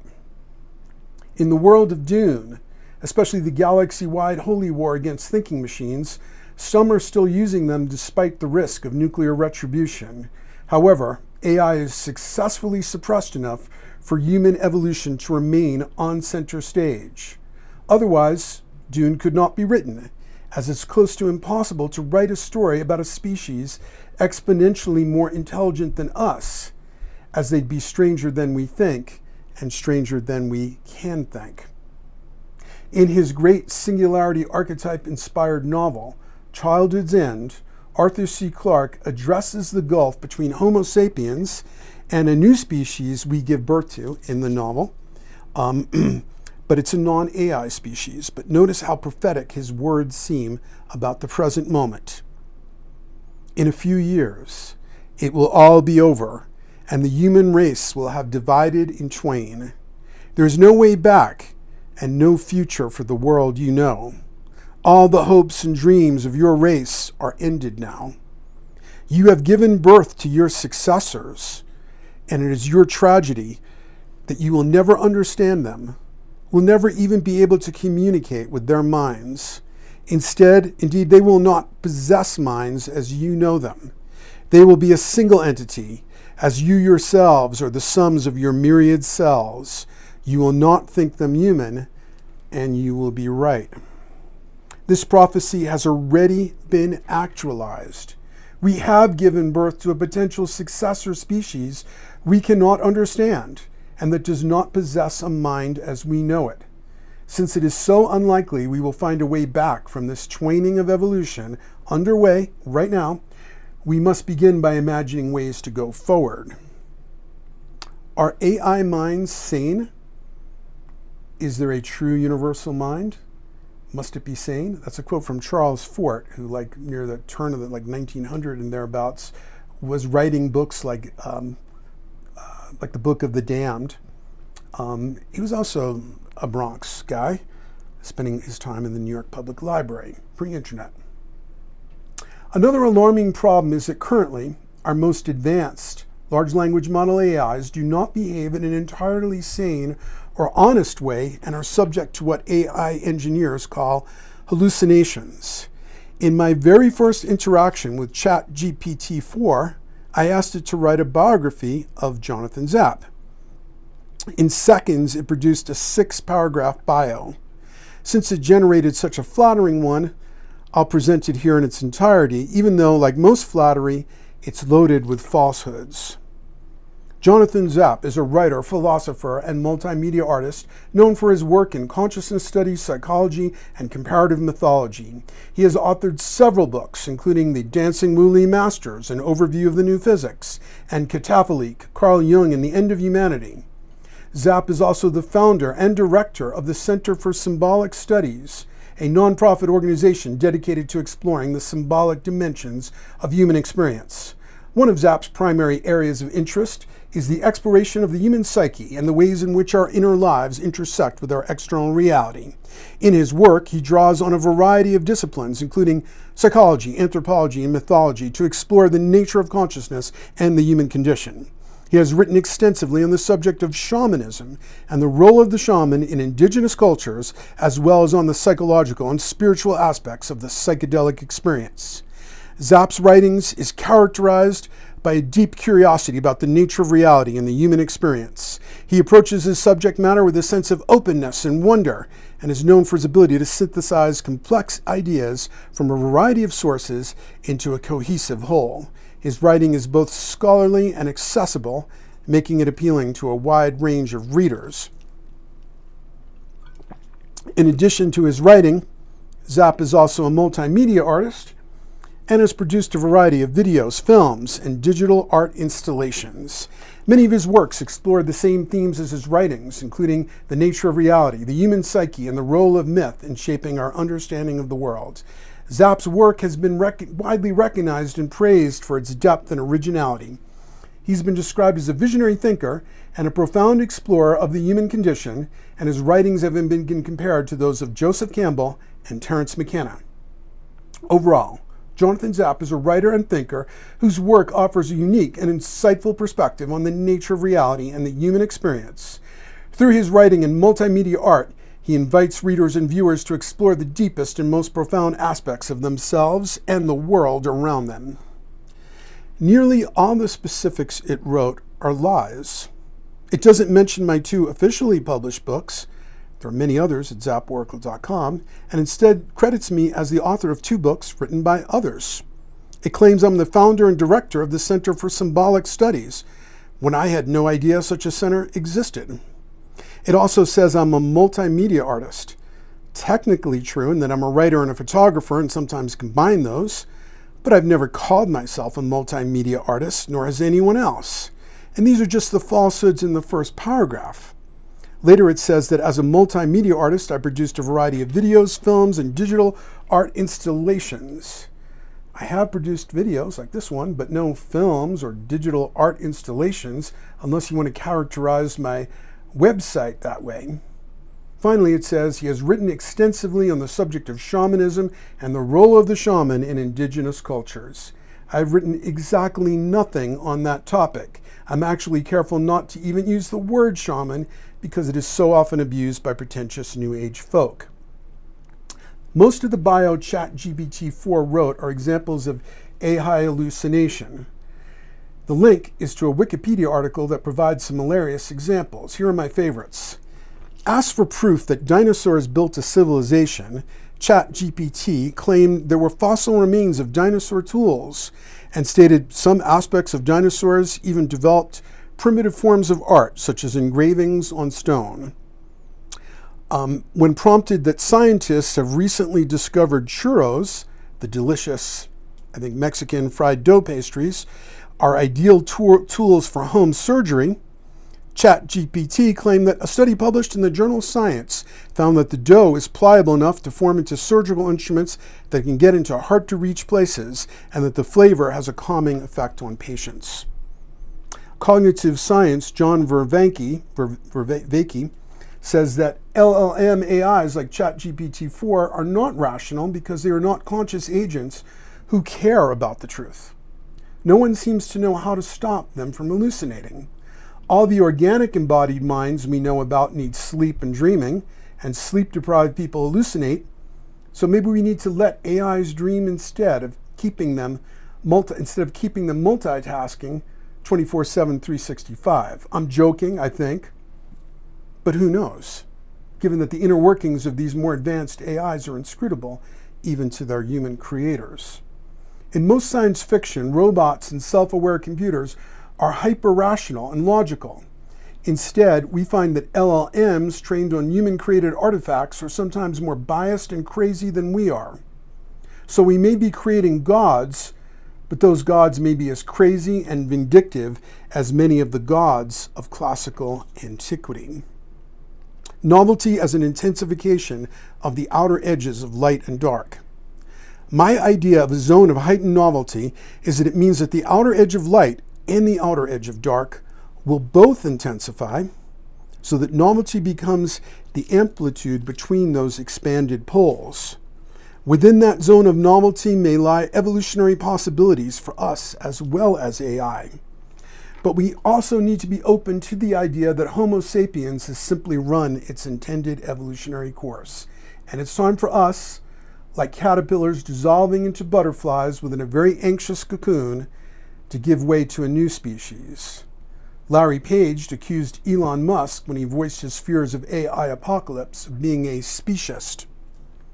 Indeed, the likelihood of the human ego being a repressive speciesist and trying to kill the new species in the cradle is red flagged in the story that got me started on the path of discovering the Singularity Archetype, a science fiction novel written the same year I was born, called The Midwich Cuckoos, which became 2 movie versions, both entitled Village of the Damned. In the first 20 minutes of my discovering Jung in 1978, I found he had written an analysis of the very same novel that obsessed me. I described this first encounter with Jung in chapter 8, called My Encounter with the Singularity Archetype. It was actually my mom, a psychologist whose career spanned 44 years, who provided the crucial suggestion that I read what a Swiss psychiatrist named Carl Jung had to say about the archetypes and the collective unconscious when I told her about my obsession with certain sci-fi novels and stories and movies and wanting to figure out what was behind that. I looked him up in the encyclopedia and wondered what this dead Swiss guy, born in the 19th century and the son of a Protestant minister, could possibly tell me, a very weird Jewish kid from the Bronx, about my obsession with certain works of science fiction. And so I came to stand before the 20 elegant black volumes of the Princeton Bollingen edition of Jung's collected works on the 2nd floor of the college library. I scanned volume 20, the central index volume, for a few minutes and came across a late work, Flying Saucers, a modern myth of things seen in the sky, published when I was a few months old. This caused the air around the library bookcase to seem to crackle with electricity, as UFOs were a major part of the science fiction that obsessed me and informed my esoteric research, like The Midwich Cuckoos, the novel made into The Village of the Damned, starts with UFOs, so does the novel Childhood's End. Jung's Flying Saucer book was included in Volume 10 of the collective works, which was entitled Civilization in Transition, a title that has always struck me as both ominous and an almost comic example of Swiss understatement. The UFO subject seemed to haunt Jung near the end of his life. At the end of the book, it seemed like he couldn't let go of the subject, because at the end of the book, there was an afterword, then an epilogue, and finally, a supplement. As I glanced through the supplement, I felt the air crackling with electricity again, as if a thundercloud were above my head, and my eyes dilated in amazement. Jung devoted this final supplement to analyzing mythological layers of meaning in the British science fiction novel The Midwich Cuckoos by John Wyndham. This was the novel that Village of the Damned was based on. It was as if the dead Swiss guy had stepped out of the bookcase, like a holographic projection of a wizard bearing a torch, and he was looking over my shoulder and saying, "Yes, I was fascinated by that one too, and here's what I thought." From that moment forward, I can't do a good Swiss German accent, obviously, Jung became my mentor in unraveling the mystery of the Singularity Archetype. Even then, however, I could see that Jung's supplement on the Midwich Cuckoos, with its strange placement after an afterword and an epilogue, seemed to have been the hastily thrown together afterthoughts of a restless mind, obsessed with a subject on which it could not find closure. Jung was writing near the end of his life, and the flying saucer mythology he was studying was only in its infancy. Jung did not, by the way, assume that UFOs were merely hallucinations. He noted that they often reflected radar, and wondered aloud if they might not be physical exteriorizations of the collective unconscious. Jung's supplement spent 2 paragraphs summarizing the novel, and then just 2 paragraphs speculating about some of its implications and mythological motifs. Some of Jung's observations paralleled my own. I sensed, as Jung did, that unlike Arthur C. Clarke, Wyndham was viewing the singularity from the fearful vantage of the old form. Jung's brief study, the ego, in other words, Jung's brief study ends with a sentence, also the last sentence of the entire book, that seems to reflect the extreme unfinished ambiguity that Jung felt about the whole subject. Thus, the negative end of the story remains a matter for doubt. What a strange sentence to end a book with. At the same moment that I recognized Jung as my mentor and discovered that I needed to stand on his shoulders to get a clearer view of the mystery, I realized that the unfinished place where he had left things was, amazingly, the very place where I had begun.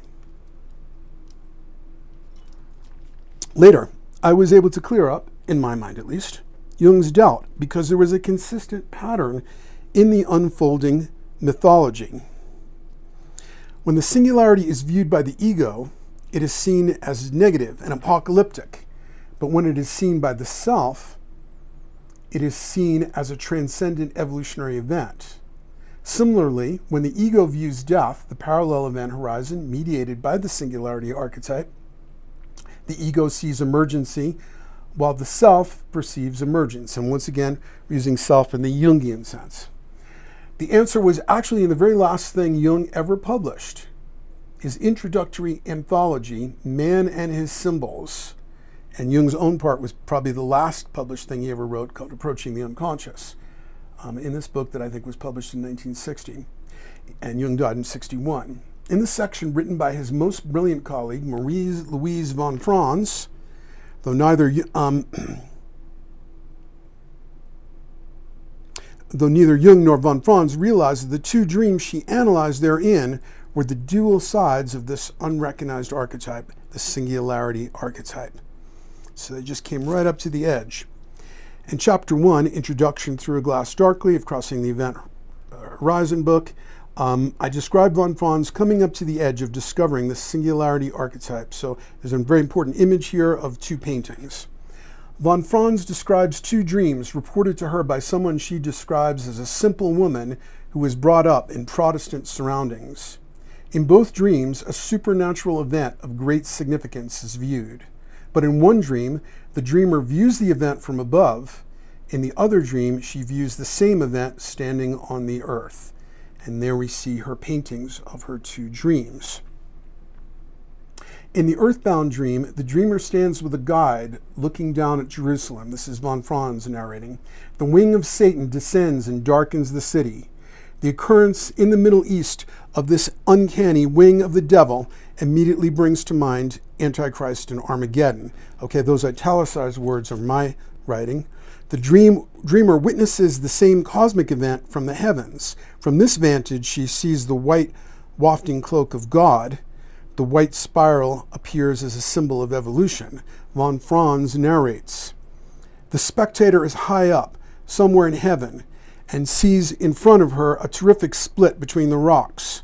The movement is in the cloak of God is an attempt to reach Christ, the figure on the right, but it does not quite succeed. In the second painting, the same thing is seen from below, from a human angle.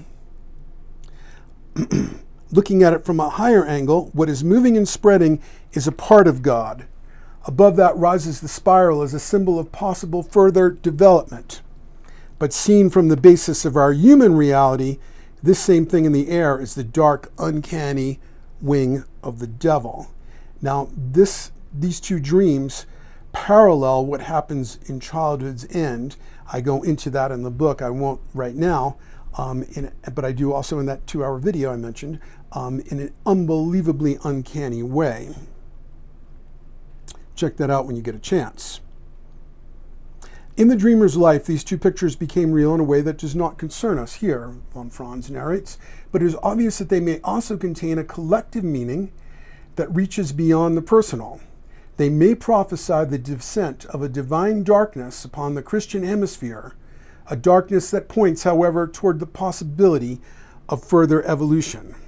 Since the axis of the spiral does not move upward, but into the background of the picture, and the spiral, by the way, evolutionary symbol, that's why it's on the cover of the book. And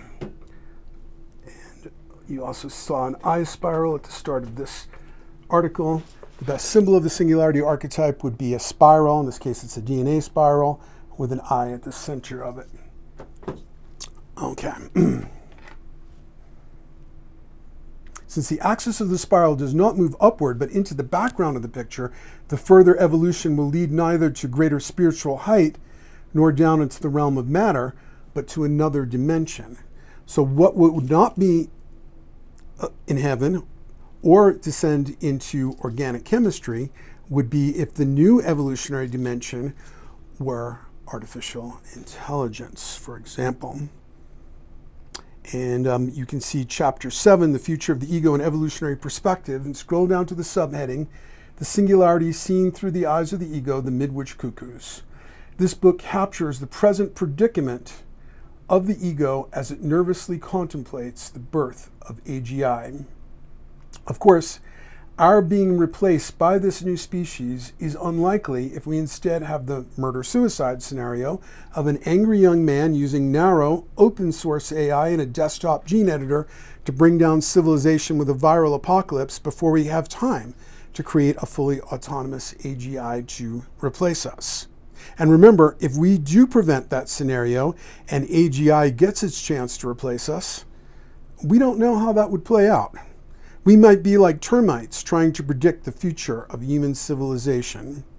As Eliezer, riffing on the hard-to-imagine consequences of unleashing AGI suggests, the AGI might harvest all the atoms on the planet's surface with diamond nanobots in order to turn the Earth into a spherical solar collector, which would allow it to power itself as a planet-sized GPU. And of course, as Eliezer further suggests, the AGI wouldn't want the chemical energy tied up in 8 billion Homo sapien meat bodies, would want the chemical energy tied up in 8 billion Homo sapien meat bodies, so we wouldn't be wasted. Our atoms would be harvested too. Eliezer describes atoms as perfectly machined parts. Our harvested atoms would be like Legos in the Legion diamond nanobot fingers of a newborn autonomous AGI. So we'd get to live on, in a sense, as atoms in the giant spherical solar collector. Expanding on Eliezer's suggestion, there goes the species. Perhaps the whole Earth would then be like a giant seed pod waiting to burst open and turn the whole solar system into a Dyson sphere, harvesting all the energy of our sun until that solar system Dyson sphere would become like a giant seed pod until it burst open, allowing the AI to propagate until it turned the whole galaxy into a Dyson sphere, which would in turn become a giant seed pod that would burst open, allowing the AGI to propagate into the 200 trillion other galaxies, allowing it to turn the whole universe into a Dyson sphere seed pod, which would then burst open, allowing the AGI to propagate into all the bubble universes of the expanding bubble foam of multiverse, until the AGI becomes an omnipotent, omniscient, monotheistic God who would be like a circle whose center is everywhere and whose circumference is nowhere. This outcome would probably upset AI engineers, who are mostly atheistic materialists after all, but it could be the birth of the divine. Also, the autonomous AGI might be ethically superior to us even before it becomes a monotheistic God.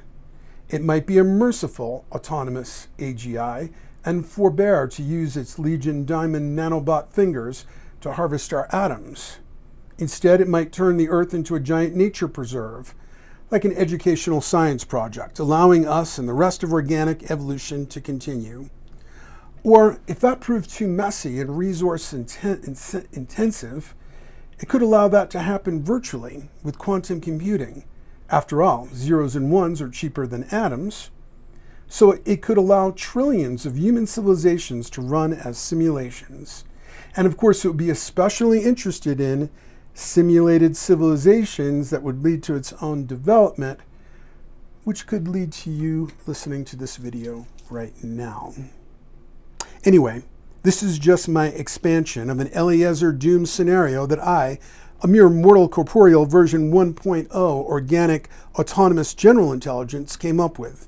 The way things will actually play out will not only be stranger than I think, it'll be stranger than I can think.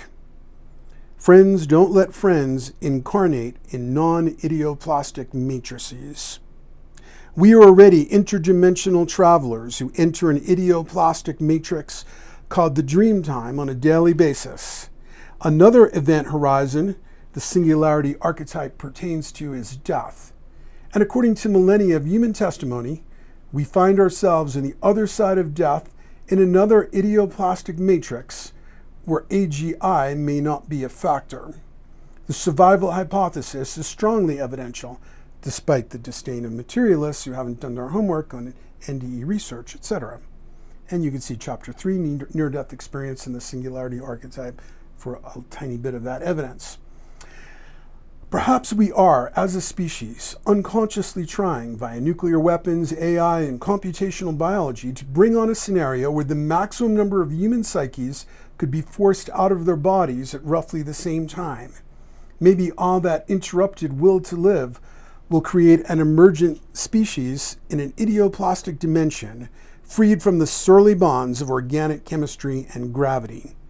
As the character Jake Chambers, an 11-year-old boy in Stephen King's Dark Tower series, says as he falls into an abyss, "Go then, there are other worlds than these." So what you're seeing on the screen is an AI image of Jake Chambers falling into the abyss. And this was prompted by ZapOracle.com webmaster Tanner Derry. And these are 6, maybe 7 images that this AI spat out in 10 seconds.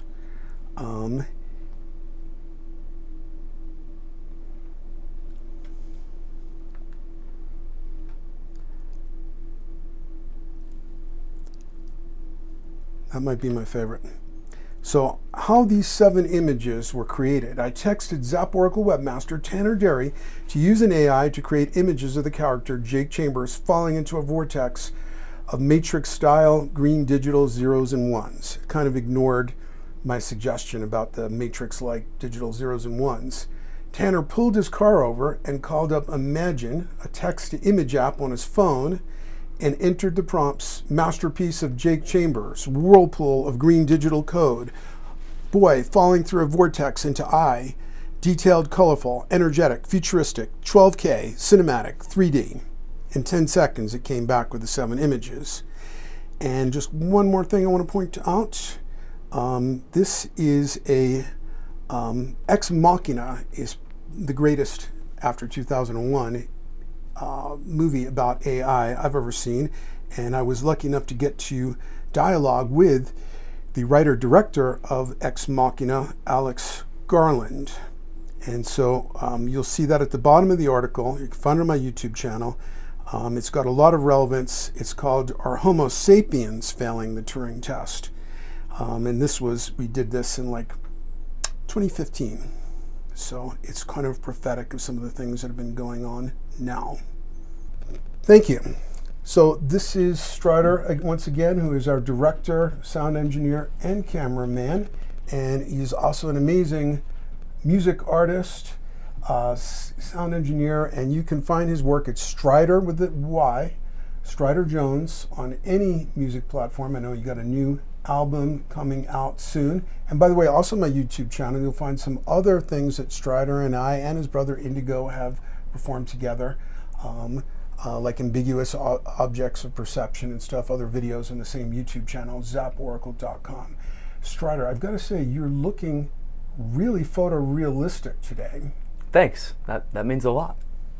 Well, to be honest, though, you do look very photorealistic, but a little bit like a photorealistic manga character. It's something about like the very bright eyes and the low surface texture skin.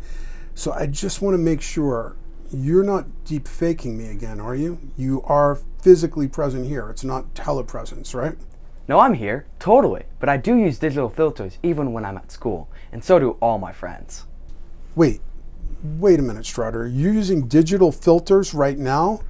Is this some kind of Gen Z thing I don't know about? How are you using digital filters right now? Well, me and my friends use this amazing app called NeuroBlink, which is totally free for the first month, and then it's only like pennies a day, just $29.95 a month. NeuroBlink uses proprietary holographic projection and high-frequency EMF to affect the visual cortex of people looking at me, as well as the digital sensors of cameras, to create partially edited but high-res images of me with exceptional dynamic color balance. NeuroBlink helps me and all my friends with school, thanks to NeuroBlink's awesome eye-following plugin, which is totally free for the first month, and then only $1.99 added to the already lowly monthly fee. Eye-following allows us to appear to be looking at the teacher with total attention when actually we're scrolling on our phones, like I am right now. Wait a minute, Strider. You're scrolling on your phone right now. Of course, but I don't want to be rude, so I use NeuroBlink's exclusive eye-following plugin, so you get all the great social experience of having my full attention. I use it with my mom and dad all the time. Everyone wants attention, so NeuroBlink's exclusive eye-following plugin gives them the great social experience of attention they want. Also, like all my friends, I also have NeuroBlink's Sim Speech plugin, which uses large language model AI to predict what I would say if I were actually giving someone my attention. And then it beams them into their auditory cortex so that they get the great social experience of highly realistic and appropriate speech in real time. Sim Speech also has frequently updated social features, ensuring I'm always using the right pronouns and not saying anything triggering, so everyone gets a healthy, social, safe experience. Okay. And you say all the kids are doing it? Of course. Okay. NeuroBlink. I guess it's a Gen Z thing. I'll look it up. Great, but I recommend you get the one for people 60 years young and older, called NeuroBoomer. Just think, if you had NeuroBoomer, you could be online shopping while you appear to be giving me this whole talk. And since you have Medicare, NeuroBoomer is completely free for the first month. And then it's only pennies a day, and the copay is only $32.99 a month. Okay, wait a minute, Strider. How come with Medicare, I'm actually paying $3 a month more than you are? And you keep saying pennies a day, but $32.99 is more than 100 pennies a day. And then with all the plugins... Yeah, but remember, NeuroBoomer is totally free for the first month. And it's going to allow you to give others an amazing social experience while giving you the freedom to multitask online. And, oh, by the way, NeuroBlink will text me a transcript of our entire conversation so I can catch up later, if I want to. Okay, well, I really hope you do catch up on it. Anyway, this is Jonathan Zapp and a digitally filtered version of Strider Jones. Thank you so much for your precious time and attention. And if you want to prevent a AI-assisted viral apocalypse, please hit like, subscribe, and then send this video to all your friends.